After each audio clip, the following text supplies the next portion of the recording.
أعوذ بالله من الشيطان الرجيم. بسم الله الرحمن الرحيم. الحمد لله الذي أنزل على عبده الكتاب ولم يجعل له عوجا قيما لينذر بأسا شديدا من لدنه ويبشر المؤمنين الذين يعملون الصالحات أن لهم أجرا حسنا ماكثين فيه أبدا وينذر الذين قالوا اتخذ الله ولدا ما لهم به من علم ولا لآبائهم كبرت كلمة تخرج من أفواههم إن يقولون إلا كذبا فلعلك باخع نفسك على آثارهم إن لم يؤمنوا بهذا الحديث أسفا إنا جعلنا ما على الأرض زينة لها لنبلوهم أيهم أحسن عملا وإنا لجاعلون ما عليها صعيدا جرزا أم حسبت أن أصحاب الكهف والرقيم كانوا من آياتنا عجبا إذ أوى الفتية إلى الكهف فقالوا ربنا آتنا من لدنك رحمة وهيئ لنا من أمرنا رشدا فضربنا على آذانهم في الكهف سنين عددا ثم بعثناهم لنعلم أي الحزبين أحصى لما لبثوا أبدا نحن نقص عليك نبأهم بالحق إنهم فتية آمنوا بربهم وزدناهم هدى وربطنا على قلوبهم إذ قاموا فقالوا ربنا رب السماوات والأرض لن ندعو من دونه إلها لقد قلنا إذا شططا هؤلاء قوم اتخذوا من دونه آلهة لولا يأتون عليهم بسلطان بين فمن أظلم ممن افترى على الله كذبا وإذ اعتزلتموهم ما يعبدون إلا الله فأووا إلى الكهف ينشر لكم ربكم من رحمته ويهيئ لكم من أمركم مرفقا وترى الشمس إذا طلعت تزاور عن كأفهم ذات اليمين وإذا غابت تقرضهم ذات الشمال وهم في فجوة منه ذلك من آيات الله من يهد الله فهو المهتد ومن يضلل فلن تجد له وليا مرشدا وتحسبهم أيقاظا وهم وقود ونقلبهم ذات اليمين وذات الشمال وكلبهم باسط ذراعيه بالوصيد لئن اطلعت عليهم لمليت منهم فرعا ولملئت منهم رعبا وكذلك بعثناهم ليتساءلوا بينهم قال قائل منهم كم لبثتم قالوا لبثنا يوما أو بعض يوم قالوا ربكم أعلم بما لبثتم فابعثوا أحدكم ببلغكم هذه إلى المدينة فلينظر أيها أزكى طعاما فليأتكم برزق منه وليتلطف ولا يشعرن بكم أحدا إنهم إن يظهروا عليكم يرجموكم أو يعيدوكم في ملتهم ولن تفلحوا إذا أبدا وكذلك أعثرنا عليهم ليعلموا أن وعد الله حق وأن الساعة لا ريب فيها إذ يتنازعون بينهم أمرهم فقال ابنوا عليهم بنيانا ربهم أعلم بهم قال الذين غلبوا على أمرهم لنتخذن عليهم مسجدا سيقولون ثلاثة رابعهم كلبهم ويقولون خمسة سادسهم كلبهم رجما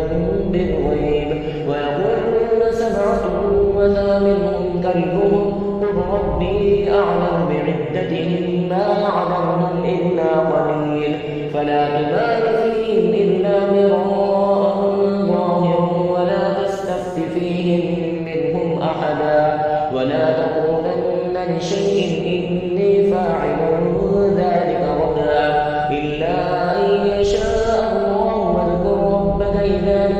فقل عسى أن يهديني ربي لأقرب من هذا رشدا ولبثوا في كهفهم 300 سنين وازدادوا 9 قل الله أعلم بما لبثوا له غيب السماوات والأرض أبصر به وأسمع ما لهم من دونه من ولي ولا يشرك في حكمه أحدا واتل ما أوحي إليك من كتاب ربك لا مبدل لكلماته ولن تجد من دونه ملتحدا واصبر نفسك مع الذين يدعون ربهم بالغداة والعشي يريدون وجهه ولا تعد عيناك عنهم تريد زينة الحياة الدنيا ولا تطع من أغفلنا قلبه عن ذكرنا واتبع هواه وكان أمره فرطا وقل الحق من ربكم فمن شاء فليؤمن ومن شاء فليكفر إنا أعتدنا للظالمين نارا أحاط بهم سرادقها وإن يستغيثوا يغاثوا بماء كالمهل يشوي الوجوه بئس الشراب وساءت مرتفقا إن الذين آمنوا وعملوا الصالحات إنا لا نضيع أجر من أحسن عملا أولئك لهم جنات عدن تجري من تحتهم الأنهار يحلون فيها من أساور من ذهب ويلبسون ثيابا خضرا من سندس وإستبرق متكئين فيها على الأرائك نعم الثواب وحسنت مرتفقا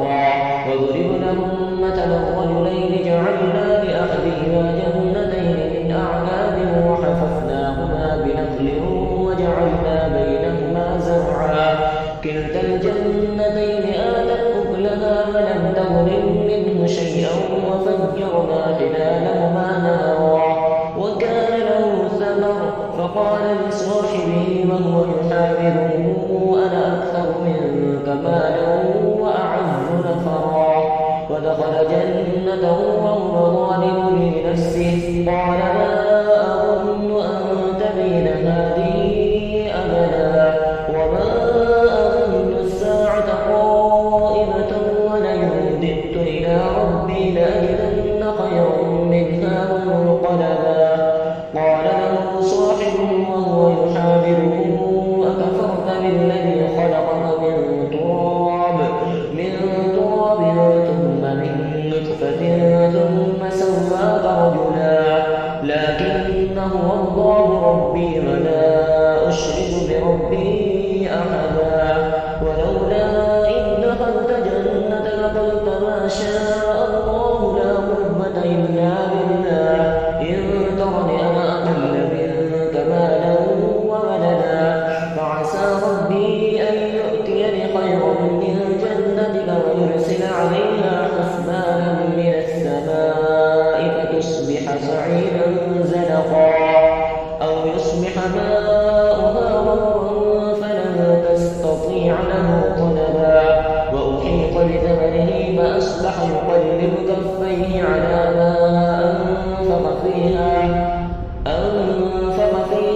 وهي خاوية على عروشها ويقول يا ليتني لم أشرك بربي أحدا ولم تكن له فئة ينصرونه من دون الله وما كان منتصرا هنالك البلاية لله الحق هو خير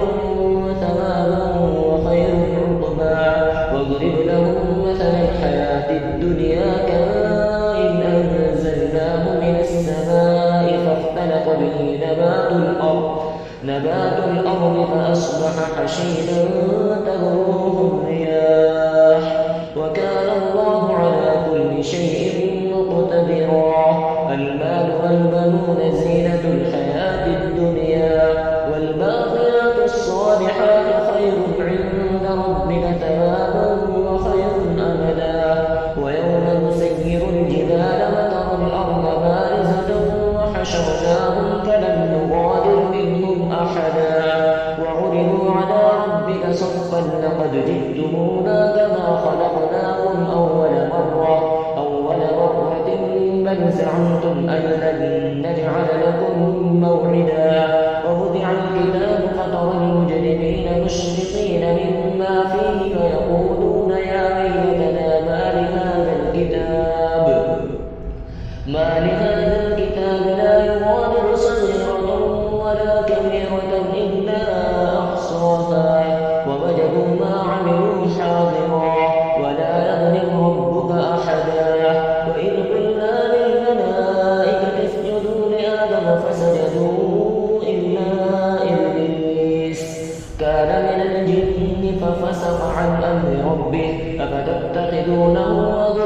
ذريته أولياء من دوني وهم لكم عدو بئس للظالمين بدلا ما أشهدتهم خلق السماوات والأرض ولا خلق أنفسهم وما كنت متخذ المضلين عضدا ويوم يقول نادوا شركائي الذين زعمتم فدعوهم فلم يستجيبوا لهم فجعلنا بينهم موبقا ورأى المجرمون النار فظنوا أنهم مواقعوها فلم يجدوا عنها مصرفا ولقد صرفنا في هذا القرآن للناس من كل مثل وكان الإنسان أكثر شيء جدلا وما منع الناس أن يؤمنوا إذ جاءهم الهدى ويستغفروا ربهم إلا أن تأتيهم سنة الأولين أو يأتيهم العذاب قبلا وما نرسل المرسلين إلا مبشرين ومنذرين ويجادل الذين كفروا بالباطل ليدحضوا به الحق واتخذوا آياتي وما أنذروا هزوا ومن أظلم ممن ذكر بآيات ربه فأعرض عنها فنسي ما قدمت يداه إنا جعلنا على قلوبهم أكنة أن يفقهوه وفي آذانهم وقرا وإن تدعوهم إلى الهدى فلن يهتدوا إذا أبدا وربك الغفور الرحمة لو يؤاخذهم بما كسبوا لعجل لهم العذاب بل لهم موعد لن يجدوا من دونه موئلا وتلك القرى أهلكناهم لما ظلموا وجعلنا لمهلكهم موعدا وإذ قال موسى لفتاه لا أبرح حتى أبلغ مجمع البحرين أو أمضي حقبا فلما بلغا مجمع بينهما نسيا حوتهما فاتخذ سبيله في البحر سربا فلما جاوزا قال لفتاه آتنا غداءنا لقد لقينا من سفرنا هذا نصبا قال أرأيت إذ أوينا إلى الصخرة فإني نسيت الحوت وما أنسانيه إلا الشيطان أن أذكره واتخذ سبيله في البحر عجبا قال ذلك ما كنا نبغي فارتدا على آثارهما قصصا فوجدا عبدا من عبادنا آتيناه رحمة من عندنا وعلمناه من لدنا علما قال له موسى هل أتبعك على أن تعلمني مما علمت رشدا قال إنك لن تستطيع معي صبرا وكيف تصبر على ما لم تحط به خبرا قال ستجدني إن شاء الله صابرا ولا أعصي لك أمرا قال فإن اتبعتني فلا تسألني عن شيء حتى أحدث لك منه ذكرا فانطلقا حتى إذا ركبا في السفينة خرقها قال أخرقتها لتغرق أهلها لقد جئت شيئا إمرا قال ألم أقل إنك لن تستطيع معي صبرا قال لا تؤاخذني بما نسيت ولا ترهقني من أمري عسرا فانطلقا حتى إذا لقيا غلاما فقتله قال أقتلت نفسا زكية بغير نفس لقد جئت شيئا نكرا قال ألم أقل لك إنك لن تستطيع معي صبرا قال إن سألتك عن شيء بعدها فلا تصاحبني قد بلغت من لدني عذرا فانطلقا حتى إذا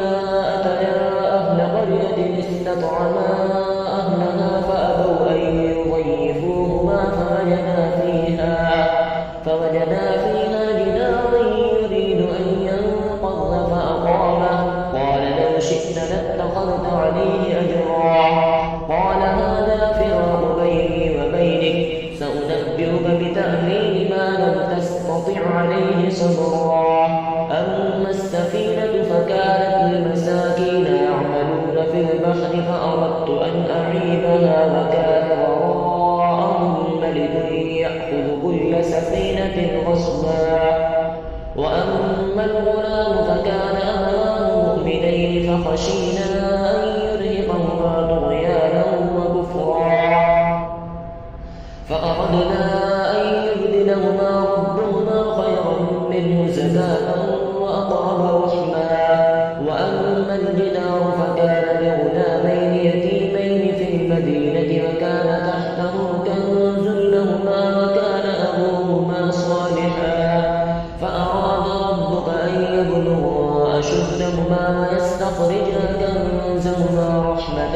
من ربك وما فعلته عن أمري ذلك تأويل ما لم تستطع عليه صبرا. ويسألونك عن ذي القرنين قل سأتلو عليكم منه ذكرا. إنا مكنا له في الأرض وآتيناه من كل شيء سببا فأتبع سببا حتى إذا بلغ مغرب الشمس وجدها تغرب في عين حمئة ووجد عندها قوما قلنا يا ذا القرنين إما أن تعذب وإما أن تتخذ فيهم حسنا. قال أما من ظلم فسوف نعذبه ثم يرد إلى ربه فيعذبه عذابا نكرا. وأما من آمن وعمل صالحا فله جزاء الحسنى وسنقول له من أمرنا يسرا. ثم أتبع سببا حتى إذا بلغ مطلع الشمس وجدها تطلع على قوم لم نجعل لهم من دونها سترا. كذلك وقد أحطنا بما لديه خبرا. ثم أتبع سببا حتى إذا بلغ بين السدين وجد من دونهما قوما لا يكادون يفقهون قولا. قالوا يا ذا القرنين إن يأجوج ومأجوج مفسدون في الأرض فهل نجعل لك خرجا على أن تجعل بيننا وبينهم سدا. قال ما مكني فيه ربي خير فأعينوني بقوة أجعل بينكم وبينهم ردما. آتوني زبر الحديد حتى إذا ساوى بين الصدفين قال انفخوا حتى إذا جعله نارا قال آتوني أفرغ عليه قطرا. فما استطاعوا أن يظهروا وما استطاعوا له نقبا. قال هذا رحمة من ربي فإذا جاء وعد ربي جعله دكا وكان وعد ربي حقا. وتركنا بعضهم يومئذ يموج في بعض ونفخ في الصور فجمعناهم جمعا. وعرضنا جهنم يومئذ للكافرين عرضا. الذين كانت أعينهم في غطاء عن ذكري وكانوا لا يستطيعون سمعا. أفحسب الذين كفروا أن يتخذوا عبادي من دوني أولياء إنا أعتدنا جهنم للكافرين نزلا. قل هل ننبئكم من أخسرين أعمالا الذين ضل سعيهم في الحياة الدنيا وهم يحسبون أنهم يحسنون صنعا. أولئك الذين كفروا بآيات ربهم ولقائه فحبطت أعمالهم فلا نقيم لهم يوم القيامة وزنا. ذلك جزاؤهم جهنم بما كفروا واتخذوا آياتي ورسلي هزوا. إن الذين آمنوا وعملوا الصالحات كانت لهم جنات الفردوس نزلا خالدين فيها لا يبغون عنها حولا. قل لو كان البحر مدادا لكلمات